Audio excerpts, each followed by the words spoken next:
1960 का दशक था। सोवियत यूनियन और अमेरिका के बीच स्पेस रेस की शुरुआत हुई।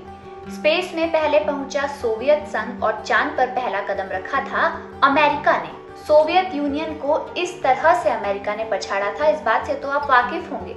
स्पेस पर तो पहुंच गए, लेकिन वहां पहुंचकर धरती की जो चीजें हैं वो कैसे काम करेंगी, ये एक बड़ा मुद्दा था। एक चीज थी जिसके बिना स्पेस में काम चलने वाला नहीं था, और वो थी पेन।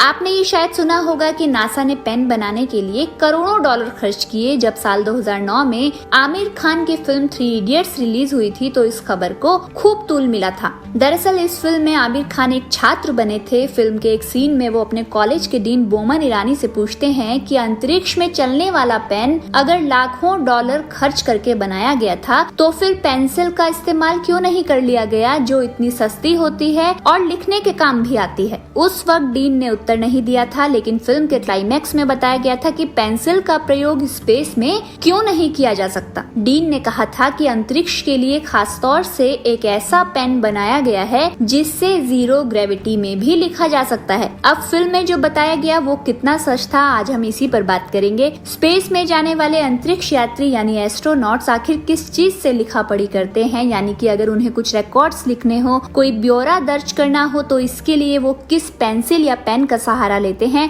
ये सवाल शायद आपके दिमाग में भी आता होगा, तो आइए इसके बारे में विस्तार से जानते हैं। अमेरिका और सोवियत संघ ने दोनों ने तिकड़म लगाए कि आखिर लिखने के लिए वहाँ किस पेन का इस्तेमाल किया जाए। आपको बता दें कि शुरुआत में अंतरिक्ष में पेंसिल ही काम में लाई गई थी, लेकिन जल्द ही इसका इस्तेमाल बंद कर दिया गया क्योंकि नासा को ये एहसास हो गया था कि पेंसिल के टुकड़े टूटकर इधर उधर उड़ सकते हैं। पेंसिल में इस्तेमाल होने वाले लकड़ी के तिनके भी उड़कर अंतरिक्ष यात्रियों की आंखों में गिर सकते थे, और उससे भी बड़ा खतरा ये था कि ये तिनके अगर किसी उपकरण में गलती से भी घुस गए तो वो उसे खराब कर सकते थे।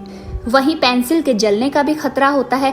तो ये सब देखते हुए नासा कतई नहीं चाह रहा था कि स्पेसक्राफ्ट में ऐसी कोई चीज भेजी जाए जो जोखिम भरी हो। जो पेन धरती पर काम करते हैं, चाहे वो बॉल पेन हो या फिर आपका फाउंटेन पेन हो, वो स्पेस में काम नहीं कर सकते क्योंकि ग्रेविटी के चलते पेन की स्याही नीचे की ओर निब में ढलकती है, जिससे पेन से लिखना संभव हो पाता है। लेकिन स्पेस में तो ये थ्योरी कारगर नहीं है क्योंकि वहाँ फोर्स किसी और तरह से काम करता है।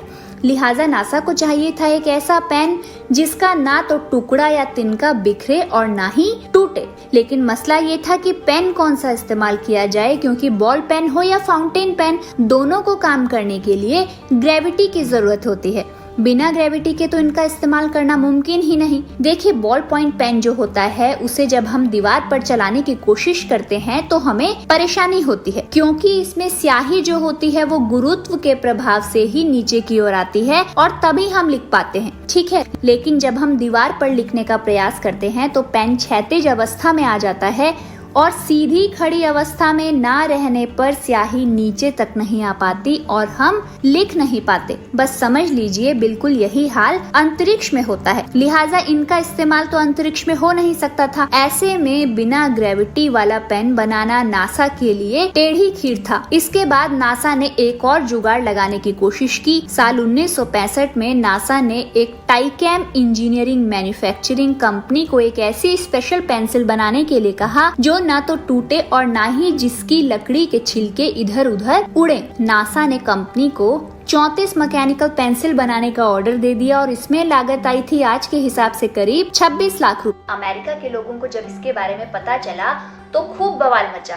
मीडिया में भी हंगामा मच गया था। लोगों को ये पेंसिल बड़ी महंगी लग रही थी। ऐसे में नासा ने इस पेंसिल का कुछ ऐसा विकल्प तलाशना शुरू किया जो सस्ता हो। पेंसिल पर होने वाले इस विरोध के चलते नासा ने नई पेंसिल बनवाना बंद कर दिया।